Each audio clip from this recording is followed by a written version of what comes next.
Welcome to the Way of BJJ podcast, where we dive deep into the world of BJJ.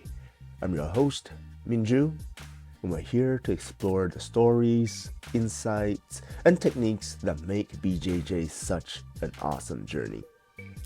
Before we get started, here is a quick reminder to leave us a 5-star rating on Spotify.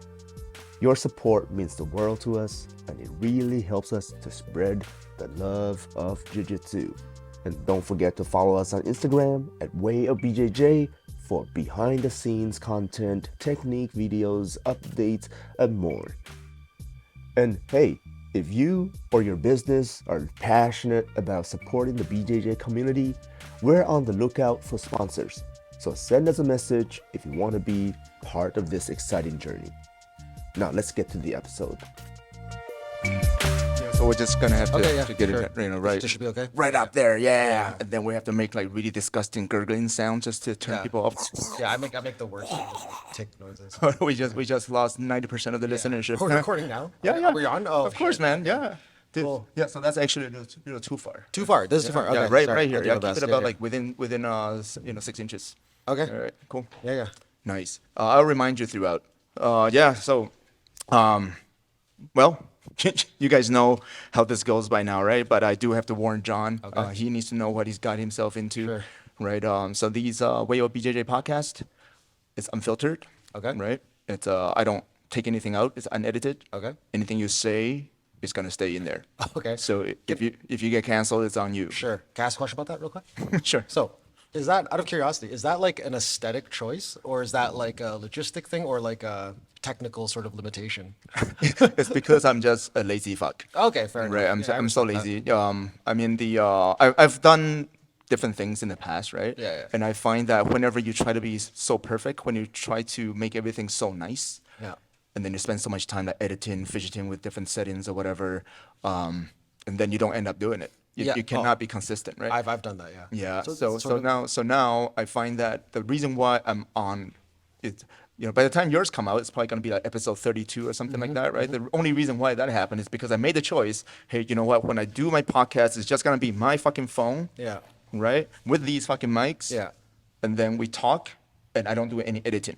That's the only way for this to be consistent, and it works. Yeah. No, it's good. Yeah. Yeah, man. I've seen a few episodes. I like them. Yeah. they're good. Nice. Thank you so much, John. Yeah. Nice. Yeah. So I'm so actually, do you know who recommended me to come interview? No idea. You have no idea? No idea. Right. Okay.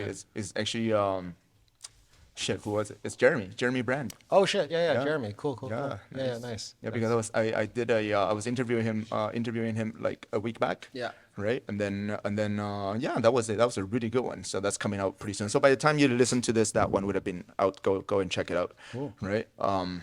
So let's start by asking you the question that everybody wants to know, John. Sure. Yeah. Yeah. How much did Rob Biernacki pay you to lose to him?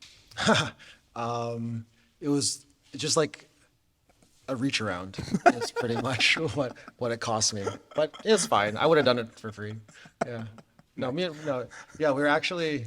Yeah. No, I don't know. It was a really good match. Yeah. Yeah. that It was fun. exciting. Yeah. Back and forth. Yeah. You had some pretty close catches. Yeah, it's the best I've ever done against him, I guess. I mean, I think for me in particular, that match was really cool because like Rob's, been a huge influence on like my jiu-jitsu from white belt, like from the beginning. I met him when I was like at the end of my white belt. And I remember the first roll I ever had with him was like one of the, like sometimes when you have like a roll with someone that's just so like, I felt like apologizing, right? Like I just felt like, oh, this was like I am sorry for wasting your time. I should leave the island. I feel like that every time Yeah. I go against a high level guy. Yeah, I Yeah. always feel like that. So then get to the point where like I guess I had to compete against him in a match and like do I think moderately like okay, like I was pretty happy with that performance. Yeah. Nice. Yeah. So that was the icebreaker, by the way. So I don't want to make this all about Rob Oh, for Biernacki sure, because sure. he has agreed to come on the show as well. So Oh, cool. I will save all the spicy questions. Yeah, for that's fair. for him. Yeah. Such as did you really steal all the DDS leg locks from Eddie Cummins and then sell it to your students? We'll talk all about that when I interview him. For sure. Yeah. Yeah. So, but today it's all about you, my brother. Cool. All right. I appreciate it. Yeah. So, who is Jon Chan?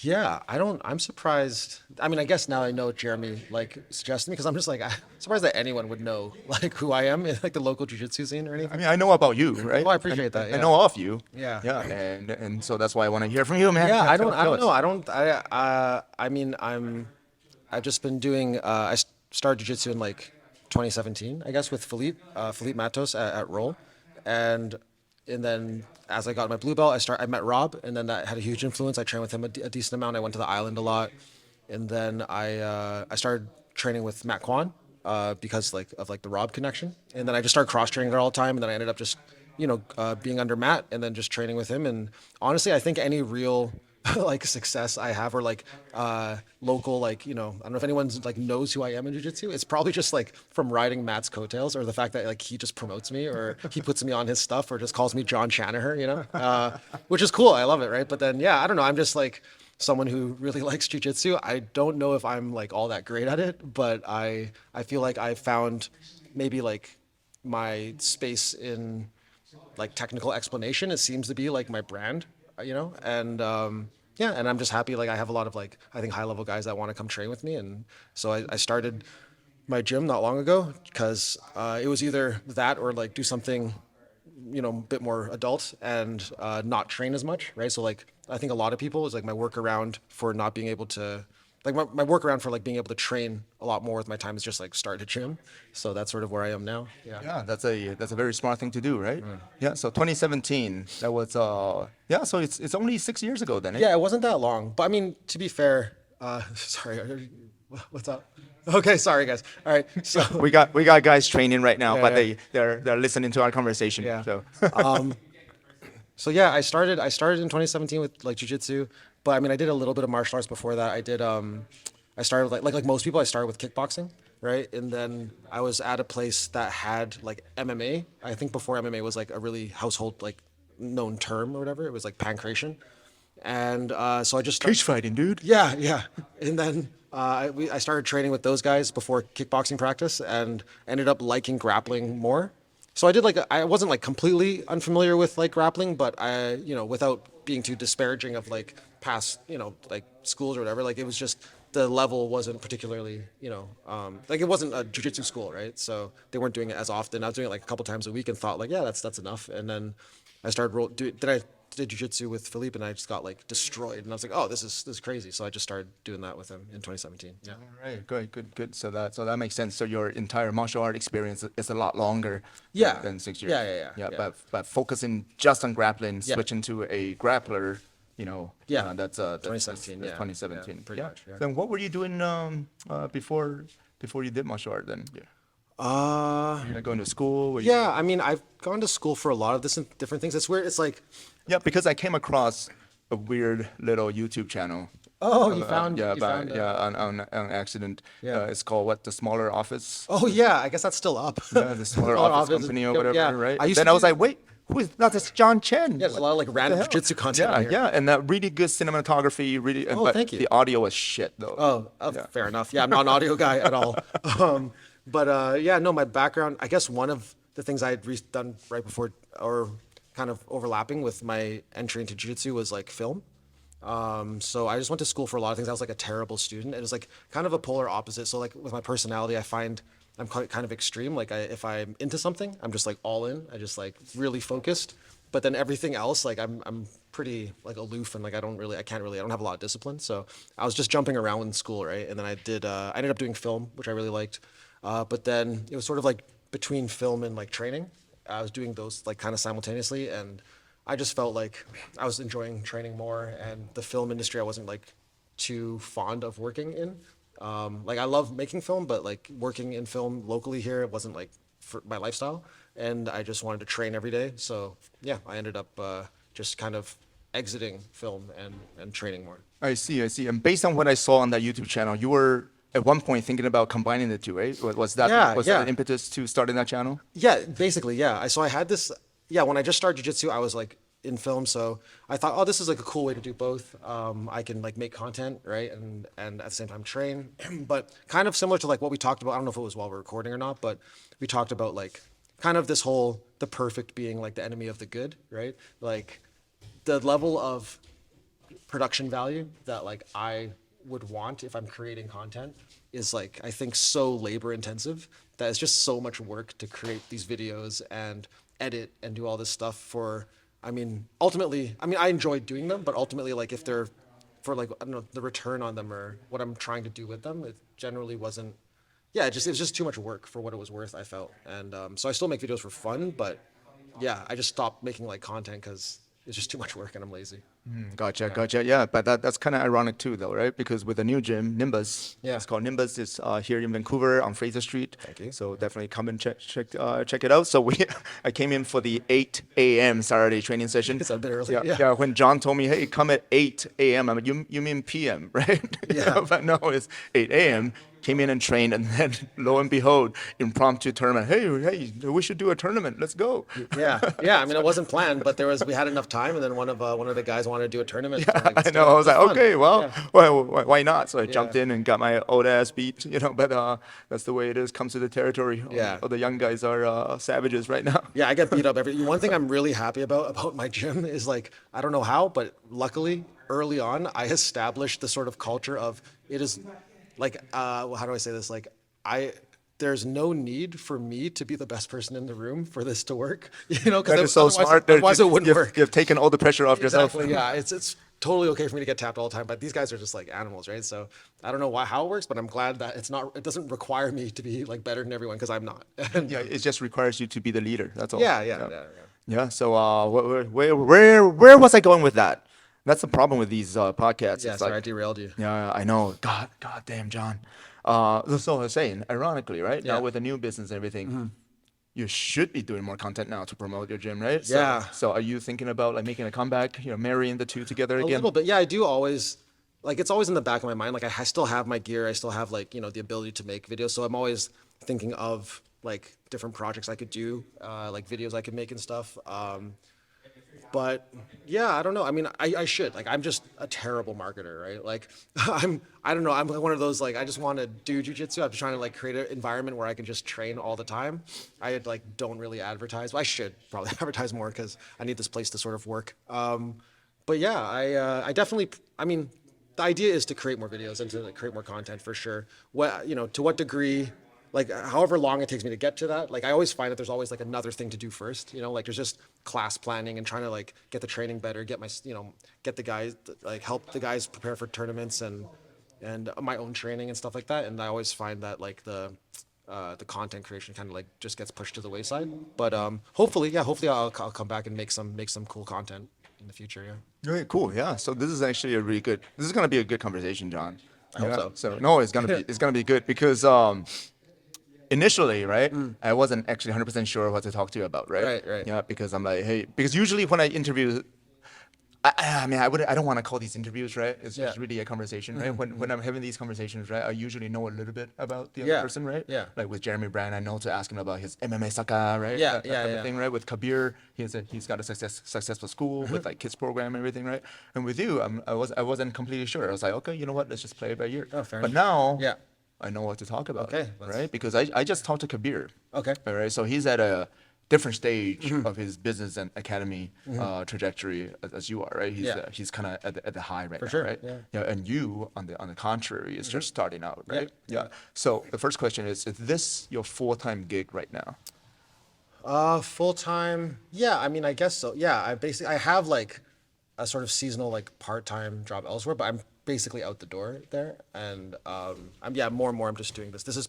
I've just sort of switched to basically do this with all my time now. Yeah, full time. Gotcha. So is it more of a leap of faith? Like, hey, I have to make it work. I don't know how, but it's gonna work. And if it doesn't work, I'm fucked. Or is it kind of like, all right, I planned it out. I've got like 6 months of reserve. And if this doesn't work, I can go back to whatever. Right? Is it which one is it? No, I mean, I guess it's a little bit of both, but it's more on my end. It's more of like the leap of faith, more like I don't know what else to like. I'm probably, what would the word be like? If I was smarter, I don't know, maybe I wouldn't do it. But it's more like I don't know what else. Hey, I'm doing a jiu-jitsu podcast for crying out loud. We're both dreamers, man. We're both dreamers. No, definitely more of a leap of faith on my part, but I'm very fortunate. I like my wife also like helps me with this and like as like sort of my partner in this whole thing, and she's an accountant, so she manages a lot of the sort of planning and the forecasting, and sort of like lets me know like, hey, we can't just do this, and I'm like, You can't let everybody just train for free. you can't just like let people. I'm like, oh, we have to charge people. This is ridiculous, right? And then so it's like the sort of middle ground that we find of like, okay, me trying to get something that I want accomplished, and her being like, well, like these are some of your options, right? And this is what's going to happen if you just do this versus like we need more, So I probably need to start a kids program pretty soon. Yeah. Okay, yeah. So that is why I want to understand your thought process then. So, because I know you're saying that you opened it just to so you can train more, right? You have a reason to train more. Yeah. Because I think from I know you listen to a lot of podcasts as well, right? A decent amount, like, decent yeah, amount, right? yeah. So you must have heard, when people interview other gym owners, one of the common things they say is, this is everybody had the same objective, like, hey, I want to train more, so I'll open it up, right? And then they end up getting burnt out by the business side of the gym, and then it's just counterproductive to their own training that it ends up, right? Yeah. So if that's a common pitfall that other people are gonna have already gone through, what are you doing to make sure that you don't follow their footsteps? That's a good question. I probably should have asked that of myself before I We're started. doing it right now, man. We're doing it right now. This sounds like a business intervention right here. I mean, I think starting, small, or like, when we started this, everything is just sort of like an incremental like jump, right? Like I started this in my garage. We had like, 10 by 20 mat space, and we were just like cramped. Like we would fit like four people in there, and we wouldn't have room to keep bumping into each other. And then I rented like space from another dojo, and then just used some of their mat time and then we sort of felt like there was a time where I just kind of needed to, like I was limited by like the space I had. So we just this was a pretty big leap to get to here. But now that we have this, like, we lucked out with the location. I think the location's great, relative to the rest of the city. The rent's quite good, and I think the location's great. So I think a lot of it's like luck. And then also, I try to keep a pretty basic schedule. I think one of the things is a lot of schools, like major schools, will have like full schedule, like noon class, early morning class, like evening class, different teachers, right? I don't really have all those resources. So I just keep a pretty like basic schedule, just like evening classes. And then like once we fill that up, I think incrementally try to like fill those things up. But no, I don't know. I don't know what else. Maybe I haven't really thought it through too well. I don't know. Maybe I will burn out. But for now, it seems manageable, and I feel all right. I think there's also a culture here that we've sort of developed with some of the guys I train with, like the higher level guys. Like a lot of it is sort of collaborative. Even though I am like sort of like in a leadership position, I do a lot of like I bring them a lot of the stuff that I'm learning as well, and we just sort of like workshop it. So there are moments where I'm sort of like learning as well, but then there's moments where I'm just like focus on coaching and stuff like that. I don't know if that answered your question. No. Yeah, for sure. Answer my question, because you were thinking it through as you were talking. Yeah, sorry if that just that. No, it's okay, because I find that because my background is I started a personal training studio back in 2011. So it's a different industry, right? But it's similar, right? As in that it's what do you call it? Activities, exercising and stuff like that, right? So I started with 0 clients, right? And then I gradually built it up to at one point 3 locations and everything, right? So it got pretty successful at one point, right? So I've been through like the entire process, right? That's why I'm always interested in finding out and hearing, because one thing that I gather from being around jiu-jitsu for the last 15 years is that most jiu-jitsu academy owners are not business person. Yeah, right. I certainly am not. Right. I would say 90% are not business owners. No business acumen whatsoever. Yeah. And then the ones who are good business people tend to run a program that other jiu-jitsu people frown upon, for lack of better words. So hey, make dojo this, make dojo that, or whatever, right? But those are the people who are successful, right? So here in comes the contradiction a little bit, or hypocrisy, or whatever, right? So so from the training today, I reckon a lot of the people are competitors, right? They compete, right? And then from first-hand experience, I know most competitors don't pay the bills. Yeah. Right? Yeah. So how are you finding that? How are you going to reconcile having a successful business that attracts the everyday people who are not competitors? Because those are the ones that's going to pay the bills, versus but it's way more fun to train with the competitors It as is, well. So yeah. how are you gonna kind of bridge the two? I don't know. I mean, honestly, if I'm being honest, I'm probably gonna just like try to ride until the wheels fall off, and then like just like until I'm forced to like like that's an interesting thing though. Like I think even when I was doing more like art-based like career stuff like film or like other visual arts, there was always this idea of like commerce and its relationship with like the craft, right? For if I'm gonna be kind of artsy about it, but like I think that's true here too. Like I always felt like there's this weird like there's interesting incentives when you're running a jiu-jitsu business, right? Which aren't always like as an athlete, you're just all you care about is like getting better and the training and like sort of the purity of like the training, right? But that's yeah, but like you say, like the high level competitors are not like the bulk, right, of the people that like keep a gym running, and then so the incentives are generally to like you want to cater to like white belts or like recreational people, right?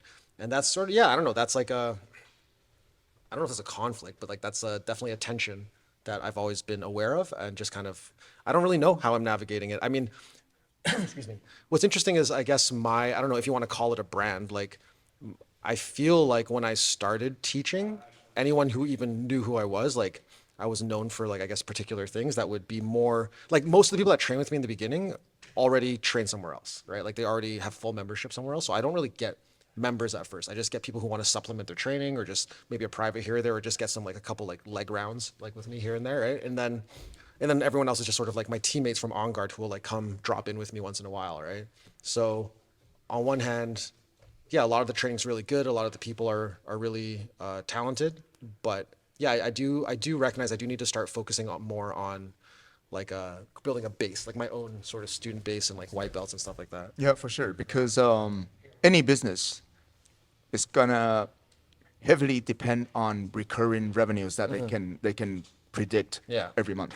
Yeah. Right? And then you can only do that when you have your own base of loyal membership, white belts or whoever who want to train Yeah. with you, that you can expect that income every single month, right? Yeah. So if that is what you need to work towards in the next little bit to make this gym a success, right? Who are your ideal members? What would be like the perfect avatar, especially around this neck of the woods that you want to attract? I don't know. That's a good question. I mean, I only ask good questions. Yeah. Or dumb questions. sorry, could you rephrase that? I mean, or like one more time, or like so, Right. like who basically like who's my ideal student? Like what am I looking for? Who are your ideal students that you know can bring in predictable recurring I revenues? mean, honestly, and everything? for better or worse, like I think all I think about is like I just want people who want to learn. Like that's like honestly like, and again, I don't whether that's like good for the business or not. I don't know, but I think the people I am drawn to and the people that I resonate with and connect with, and I've noticed like people that have come in, people that sort of like I click with, are the ones who just seem keen to like. They're interested in the art. They're interested in their eyes kind of get like, oh wow, like I didn't know. Like when they start learning about the concepts and like the levers and like what the puzzle of jiu-jitsu, and you can see people get excited. Like I think that's just sort of what I sort of key in towards, and then those people seem to be the ones that like want to keep coming back. That is pretty awesome, Yeah. right? So we can start there. Yeah. That gives you a lot to work with, Right. Right. So how many of those people do you have right now that fits into all those things you just described and is consistently paying every single month, that you don't have to worry about the membership the We're membership pretty fee? small right now. I mean, I think off the top of my head, like we're growing slowly, but like we have, yeah, like I don't know. I think I have like in the 20-ish members range, sort of right now, just sort of yeah. And then I mean, we've been training in this room since like for several months now, but we've only put the sign up like 3 weeks ago. So yeah, it's been a slow. It's been a Nice, slow nice. grind, Yeah. So out of all those people, right? If you would have to hone in on like the something they all have in common, Yeah. right? Yeah. What would that be? Because that's the key for you to Yeah. find more people like that, right? Yeah. So that's why I'm asking these questions. I find the students that I resonate the most with, like maybe like a key thing that they tend to have in common is like a degree. I don't know how it relates to jiu-jitsu, but it's like a degree of self-awareness, I would say, right? It's like they sort of understand like where they sit in relation to their environment. And for some reason that I think that maybe affects learning, or that affects like how people engage with information and how they ask questions and stuff like that. And I don't know, I think I just, I sort of like connect with those people better if that makes sense. Yeah, cool. Yeah. So then what do you need to do then to attract more people like that? Man, I don't know. Yeah, I'm gonna be honest. Like off the top, I'm like, what would I like? I guess part of me always just hopes that. I mean, maybe it's like naive, right? But like, I guess part of me just hopes that, or that, for lack of a better term, like the product speaks for itself. That like if people sort of come in and like I guess there's one approach you could try to approach it where like you cast like the widest net possible and appeal to like the widest like most common denominator among people. But I guess for me, I tend to just want to attract the people who inherently enjoy it the way we're doing it. Because like I don't, you know, I recognize like different learning styles and like different communities and cultures probably attract different people, and so I can totally accept that like I'm probably not a good fit for everyone, right? And I don't know if I would necessarily want someone who doesn't feel comfortable here like to want to be like Yeah, for sure. if they could do better somewhere else, like I'm happy. Yeah, for you for to sure. do that, right? 100% agree with Yeah, you, right? yeah. Because that is the only way Yeah. to build a successful business that you're proud of, right? So 100% agree with that. So, so what I'm saying is, I think you still need to attract those exact people that you want, right? And the question right now is, what type of messages do you need to? I mean, be it YouTube, be it Instagram, be it whatever, right?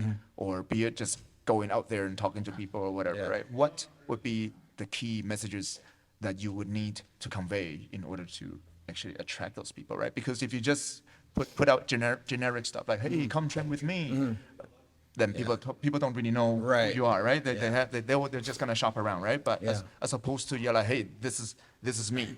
Right, this is exactly who I want, right? And if you're XYZ, this and this and this, come train with me, right? So what would be those messages? Yeah, I mean, Sorry for putting you on the spot. oh, you it's know? good, man. It's good. I mean, I probably should think about these things. And I don't know if I'm answering your question correctly, There are no correct or wrong. or like, you know? or if I'm getting at what you're asking. But I think maybe I don't know. I think more about, yeah, maybe like I guess people. The messaging would be, I guess, something like along the lines of just skill development. I mean, like all we care about here, really, all the guys that like come train with me and like all the stuff that we do, like we're mostly interested in just like skill development and how do we improve at a faster rate? How do we learn better? What's like the best way to get better faster, right? We're not. Yeah, I don't know. I think that at the heart of it is really like what we're about and sort of what the kind of people that we try to attract. Yeah. Whatever that characteristic is in like my customer, I don't know. I guess I haven't maybe figured out how to articulate like what that looks like in a person, like that's attracting that kind of thing. But I think that's the kind of thing that I'm trying to present. to Okay, everyone. good. Yeah. I like that. I like that. So basically, what you're saying is that because we have people who are maybe more, man, I don't want to say hobbyists or whatever, but maybe their goal is not to get better, right? There are people who are doing jiu-jitsu just Yeah. because that's their only outlet for fitness or whatever, right? Right, yeah, Right. yeah. So you're saying their goal is not necessary to get better. But part of me also thinks that everybody wants to get better. I mean, what do you think? Yeah, I mean, I think, I think, like, even if you're a hobbyist, tangible improvement, I think, is motivating, right? It's like you enjoy, like, you put the effort in and you see yourself get better. I think everyone enjoys that, right?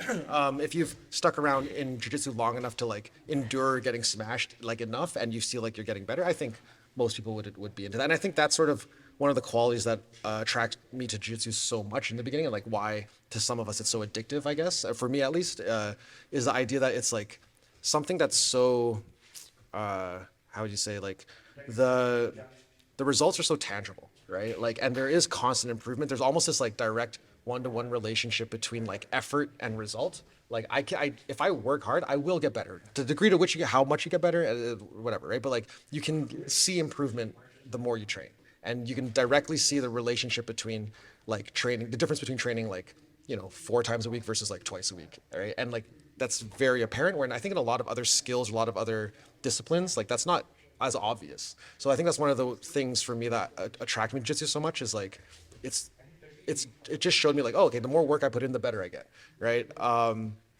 then on top of that, like the better you get, the finish line just gets further and further, because then you realize like the better you get, the more you realize like, oh, I'm actually way worse than I thought. Like there's way more to learn. I didn't even like the cap on what you could learn jiu-jitsu was like so much further than I thought.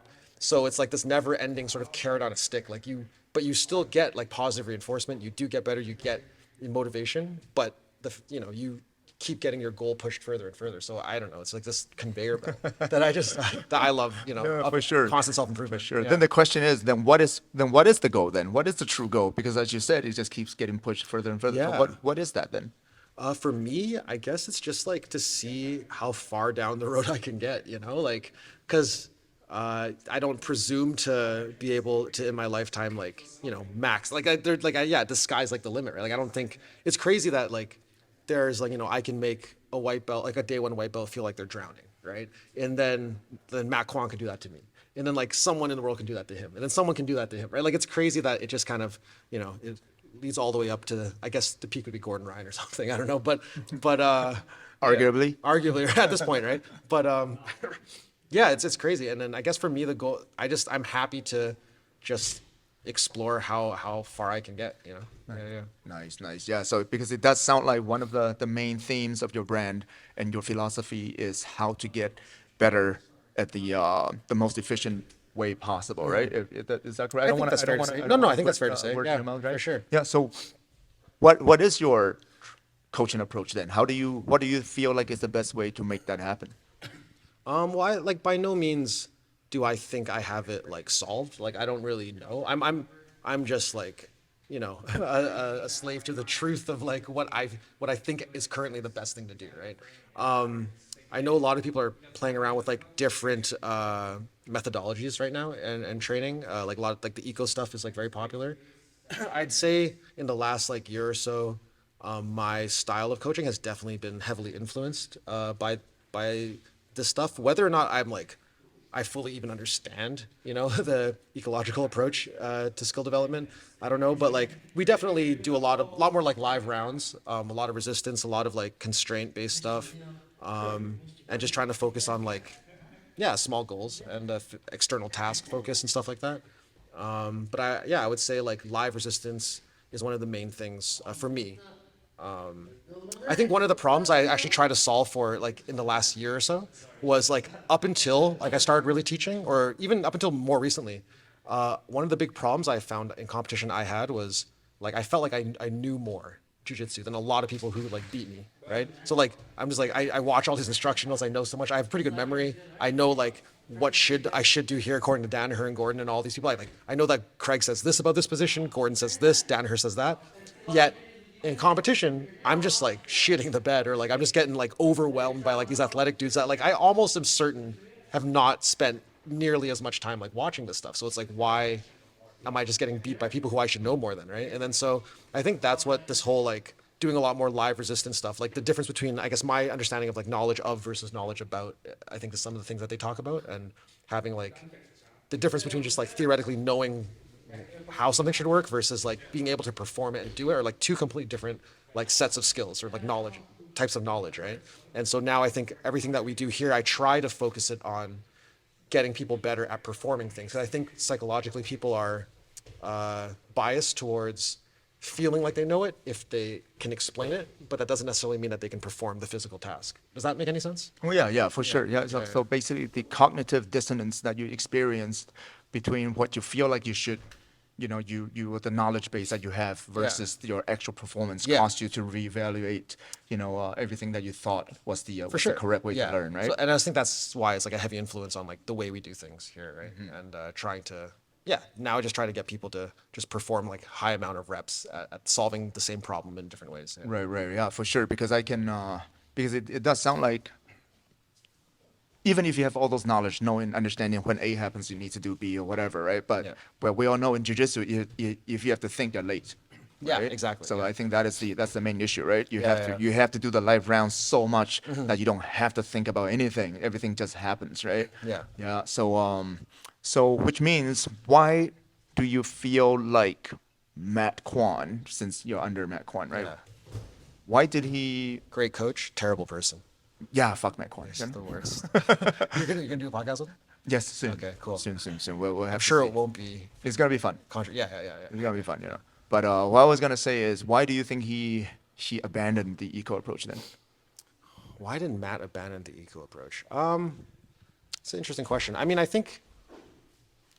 don't know. That's a good question. I actually haven't like talked to him too much about like his stance on like his coaching. I just think for him, maybe what he's found to like work. I don't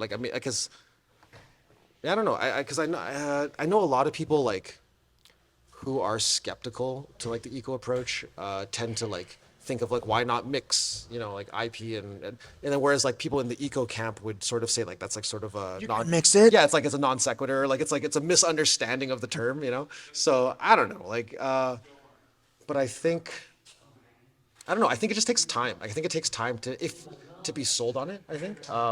Like I was very skeptical of it when I first heard it. I'm like, well, that doesn't make any sense, right? Like you're just asking people to reinvent like techniques like over and over again. But it took me like months to sort of like slowly. I would just get like small like breakthroughs here and there, and it would be like slowly like okay, after like 2 months, like okay, oh I see how this solves for that problem. And so on and so forth, right? I'm not saying I'm like 100% in right now. Like I don't even know if my understanding of it is like correct, right? But yeah, I don't know. I think. Well, I guess that's a question I have to ask him then. Yeah, I think I have to ask him. Sorry, I'm just waffling. Yeah, It's all good. Yeah. It's all good. Yeah. So because that leads to a different question. Sure. So for you specifically, right? Because earlier you mentioned that you're kind of known for being the Jon Chan type of thing, right? I guess if I'm known for anything, yeah. Right. Yeah. So, but that is kind of like the polar opposite, yeah. of the eco approach. Yeah, for right? sure. So, and then we all know that there's this phenomenon called the sunk cost fallacy, right? Yeah. So when you have spent so much time believing in one thing, then it kind of holds you back from changing your mind because you would think all those time has been wasted, right? Yeah. Did you have to go through that internal struggle? Dude, it was such a destabilizing experience because I was just, I mean, I'm a brown belt still. Like I started my school quite early, and you know, it's a pretty big risk. And then right when that happened, yeah, and I was like known for just like giving tons of explanation. I was basically just an abridged version of like the instructionals. Like you just come to me if you just don't want to watch all like that many hours. Like I'll just tell you like, oh yeah, Danaher says like go this way, go that way. Gordon says to do the opposite, like this or that, right? And I would just spend way too much time explaining like hyper specific details. And so it definitely was like nerve-wracking to try to think like, oh, it's just going to seem like I'm not doing anything now. Just figure it out, right? And obviously that's not what it is, but in the beginning, right? But for me, I think it has more to do with I'm just really drawn to like ideas that even if I don't want to believe them to be true, if I see a good reason, like if I'm convinced or like if there's enough reason, that's the best thing about truth, right? Like if you can't, once you see something that's like irrefutable, like truth, then you just kind of like, you can't really, you're only lying to yourself. You can't really like you can't unknow something, right? So I think when I just saw some of the merits of this method of training, I saw like white belts sort of like creating leg drags emergently, like, you know, just like out of like whatever the affordances, whatever the terminology you want to use, right? But just sort of like these I was watching like white belts develop techniques faster that would have just taken me a lot longer to explain. I was just kind of like on board with certain parts of it, and I'd slowly like be on board with more and more of it, I guess, if that makes any sense. Yeah, for sure. So I guess then let's walk through like a concrete example then. Yeah. Let's say if a person who walks into these doors that have never done jiu-jitsu a day in their lives, Yeah. right? What can they expect? What can they expect? Yeah. How are you gonna get them from somebody who doesn't know anything to somebody who's a competent grappler? Yeah, so actually we had like a pretty cool, like one time I had a day one show up and he kind of showed up late because he kind of got lost. And I didn't have time to give him my usual. Like, how the fuck did you get lost? It's right here on Fraser Street. Right. Well, or maybe he's just late. I don't know. and I was in the middle of doing like an armbar drill, or not drill, like an armbar game, right? And I didn't have time to give my usual intro speech, which I would like, be, really try to ease people in. So I was like, I don't know, sorry, we just gotta keep going, right? And then so I put him in a fully extended armbar on his first day, and like, this is the game. Keep the arm in full extension. Do not hyperextend it, but keep it in extension. Keep the guy stuck. But it actually worked out really well, and it looked like what he was doing was jiu-jitsu. So I just gave him very simple task focuses, right? So like, have the arm in full extension. The main priority above everything else is just keep the bottom player pinned with your legs, right? The legs that go across like your shoulder line, and just like keep them pinned with your legs no matter what you do. Like that's your main goal. Provided you can do that, just keep his arm stuck to your chest, keep it in extension so that he can't like bring it back to his own body, and then just try to prevent it from rotating, and that's it. I just want you to hold him there. And the other guy, go over some goals to like escape, right? And then that was it. And then it actually worked out really well. And so I think, yeah, just focusing on those sort of finding like the common denominator of like the invariance, right, of like the positions, and just getting people to orient tasks around that seems to work quite well, at least so far. Yeah. Cool. So it sounds like, contrary to popular belief, where one of the objections for eco approach is like, hey, somebody who doesn't know what to do, they're not gonna know how to do anything. Yeah. But you're actually making it easier for that person because they can focus on just one or two simple tasks. Yeah, right? counterintuitively, I feel like that's what happens. But again, this is like a sample size of like one. So, like maybe it happes again and someone gets their arm fucking broken. And it's like, well, this is a terrible Hey idea. guys, come in and train with John so we can have a larger sample size. Yeah, we just do need it now. Bigger data set. Yeah. Cool. Oh boy, yeah, this is a lot of fun, So we got a bunch of people doing open mats right here. Yeah, So- sorry, I scheduled this during a. No, open mat. it's fun, right? It's fun, just watching them just going ham on each other. Yeah. So for your open mat, can anybody just come? Absolutely, yeah. Everyone's welcome. We just have open mat. Saturdays, like at 10 a.m., 10 to 12, and then just anyone's welcome. Just come by. Nice. Yeah. So if people want to follow you and find out more about Nimbus Grappling, what would be the best way to do that? Probably the Instagram is like the best place to do that. So at Nimbus Grappling on Instagram, or we have like our website if you want information on like the memberships and stuff like that and the prices, nimbusgrappling.com. But other than that, all the info's on the Instagram. Nice, man. Wow. Thank you so much, John. Yeah. That was an awesome conversation. Yeah, thanks for coming. Yeah, Yeah, appreciate for sure, man. Thank you. And then Cheers. we're gonna have to do this again once your academy, it's blows up and is doing a lot, doing a lot better. Then we'll have another conversation, right? For sure. That'd be awesome. Cool. Awesome, man. Thank you guys for watching, and we'll see you next time. Cheers. That's fucking deal. All right. Sorry about that.